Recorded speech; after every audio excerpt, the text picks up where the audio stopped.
Hello everyone, hope you all are doing very well. So today's subject is Hindi. आज का हमारा subject है Hindi. Last time हमने हिंदी में एक कविता की थी, प्यारा भारत. याद है आपको? हमने ये कविता की थी, प्यारा भारत. एक बार मैं इसको आपको पढ़कर बताती हूँ, फिर उसके बाद हम इसके प्रश्न उत्तर करेंगे. भारत तू है हमको प्यारा, तू है सब देशों से न्यारा. मुकुट हिमालय तेरा सुंदर, धोता तेरे चरण समुंदर.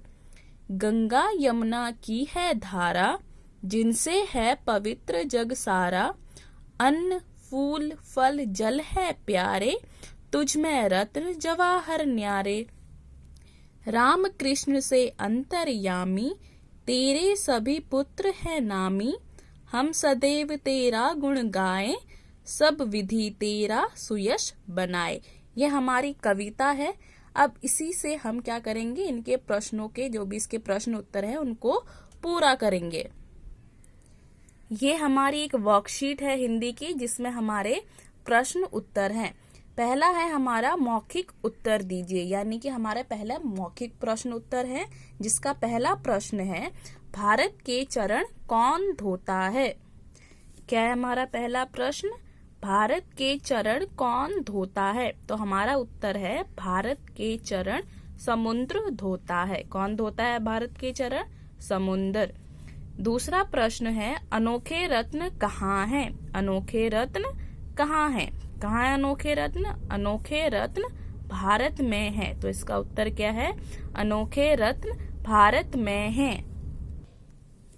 तीसरा प्रश्न है, भारत के लोग कैसे हैं. भारत के लोग कैसे हैं. तो भारत के लोग कैसे हैं? भारत के लोग प्रसिद्ध हैं. भारत के लोग प्रसिद्ध यानी कि नामी हैं. आपकी लाइन थी ना, तेरे सभी पुत्र हैं नामी, यानी हम भारतवासियों के बारे में बात कर रहे हैं कि भारत के सभी लोग नामी हैं यानी कि प्रसिद्ध हैं. चौथा प्रश्न है, भारत का यश किस तरह बढ़ाया जा सकता है. भारत का यश किस तरीके से बढ़ाया जा सकता है. तो भारत का यश कैसे बढ़ाया जा सकता है? भारत का यश हर प्रकार का अच्छा कार्य करके बढ़ाया जा सकता है. जो भी हमारा भारत का जो भी यश है, मान सम्मान है, हम उसको कैसे बना सकते हैं? हर प्रकार से सही कार्य को करके, अच्छे कार्य को करके हम भारत के यश को बढ़ा सकते हैं. फिर हमारे पास कुछ और प्रश्न उत्तर है. निम्नलिखित प्रश्नों के उत्तर दीजिए. तो पहला प्रश्न है, कविता में किस प्रकार के रत्न की बात की गई है. जो हमारी कविता थी उसमें जवाहर रत्न वाली एक लाइन थी, उसमें हम किस रत्न के बारे में बात कर रहे हैं. तो किस रत्न के बारे में बात कर रहे हैं?